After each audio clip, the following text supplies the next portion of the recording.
설날 새벽 12시 12분. 설 연휴를 하루 앞둔 저녁이었다. 민수는 5년 만에 고향집으로 내려왔다. 마을 입구에 들어서자 차가운 겨울바람이 얼굴을 스쳤다. 산으로 둘러싸인 작은 시골 마을은 여전히 옛 모습을 간직하고 있었다. 집에 도착하자 어머니가 반갑게 맞아주었다. 그래도 올해는 내려왔네. 회사 일 때문에 바빴잖아요. 거실에서는 할머니가 제사 음식을 정리하고 있었다. 그런데 이상한 점이 있었다. 할머니는 계속 차례상 한쪽 끝을 바라보고 있었다. 마치 누군가 거기에 서 있는 것처럼.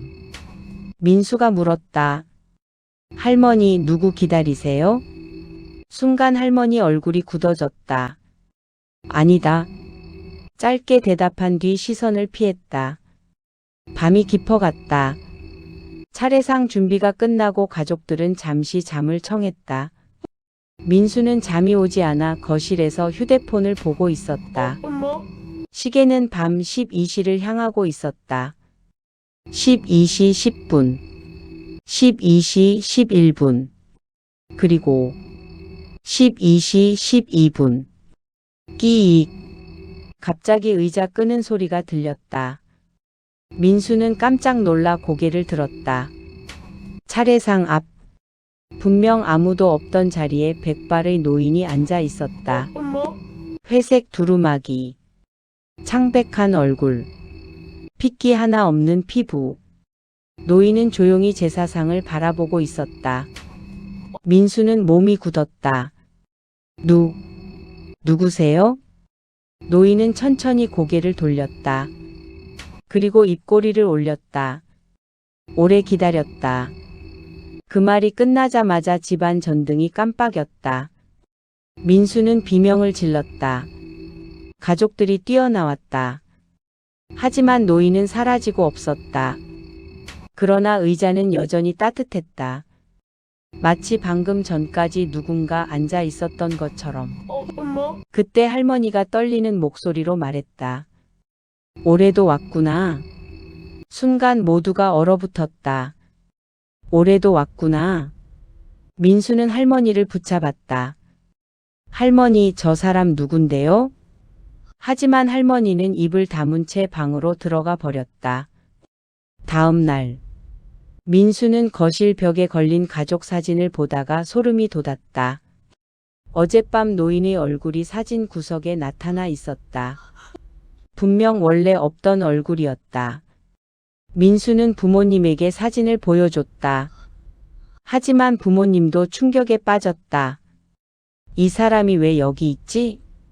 사진 뒤에는 오래된 날짜가 적혀 있었다. 1984년 설날. 그리고 뒷면에는 붉은 글씨가 있었다. 빈자리를 잊지 마라. 그날 밤 12시 12분. 노인은 다시 나타났다. 이번에는 더 가까이. 그리고 민수에게 말했다. 산으로 와라. 산속 무덤. 다음 날 새벽. 민수는 노인이 말한 뒷산으로 향했다. 산 정상 부근에는 오래된 묘지가 있었다. 그곳에서 민수는 무너진 비석 하나를 발견했다. 이름은 박진호. 1936년 사망. 그런데 이상했다. 비석 뒤를 파보자 작은 함이 나왔다. 그 안에는 낡은 사진 한 장이 들어 있었다. 사진 속 인물은 바로 어젯밤 노인이었다. 그리고 사진 뒤에는 충격적인 문장이 적혀 있었다. 나는 죽임을 당했다. 순간 뒤에서 누군가 웃는 소리가 들렸다. 민수가 돌아보자 아무도 없었다. 하지만 눈 위에는 발자국이 선명하게 남아 있었다. 금지된 진실. 할머니는 결국 입을 열었다. 박진호는 집안의 장남이었다. 하지만 친척들의 욕심 때문에 재산 다툼이 벌어졌다. 설날 밤. 그는 가족들에게 소가산으로 끌려갔다. 그리고 살아있는 채로 눈 속에 묻혔다. 마을 사람들은 모두 알고 있었다. 그러나 누구도 말하지 않았다. 그날 이후 설날 12시 12분마다 이상한 일이 벌어졌다. 사람들이 사라지고 사고가 발생했다. 그래서 차례상에 빈 의자를 놓게 된 것이다. 원혼을 달래기 위해. 하지만 올해는 달랐다. 유령이 직접 나타난 것이다. 사라지는 가족들. 설날이 가까워질수록 집안 분위기는 이상해졌다. 작은아버지가 갑자기 실종됐다. 찾아보니 뒷산 묘지 근처에서 쓰러진 채 발견됐다. 그는 정신을 잃은 상태였다. 깨어난 뒤 한마디만 반복했다. 그 사람이 돌아왔다. 용서해 달라고 했다. 그리고 밤 12시 12분. 거실에 있던 가족 사진 속 인물들이 하나씩 사라지기 시작했다. 마치 존재 자체가 지워지는 것처럼. 피의 족보. 민수는 창고에서 오래된 족보를 발견했다. 그 안에는 숨겨진 이름들이 있었다. 박진호를 죽인 사람들. 놀랍게도 그 후손들이 지금 가족으로 모여 있었다. 더 충격적인 사실은 할아버지도 그 사건에 연루되어 있었다는 것이었다. 할머니는 눈물을 흘렸다. 우린 모두 죄인이었다. 그날 밤 유령은 처음으로 분노한 얼굴을 드러냈다. 창문이 깨지고 촛불이 꺼졌다. 그리고 차례상 위 밥그릇에서 검은 피가 흘러내렸다. 12시 12분의 심판. 설날 밤. 모든 가족이 차례상 앞에 모였다. 시계가 움직였다. 12시 11분. 12시 12분. 순간 집 전체가 흔들렸다.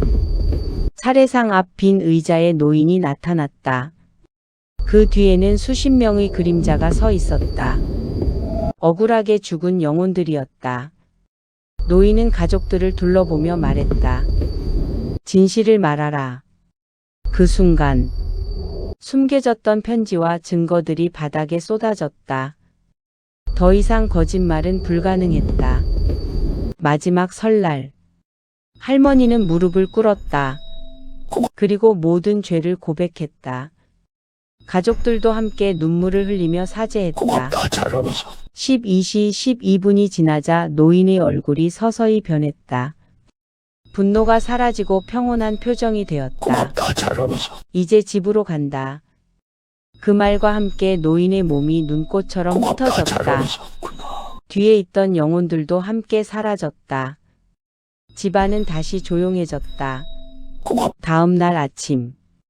차례상 앞 빈 의자는 사라져 있었다. 고맙다, 잘하면서. 그리고 가족 사진 속 노인의 모습도 없어졌다.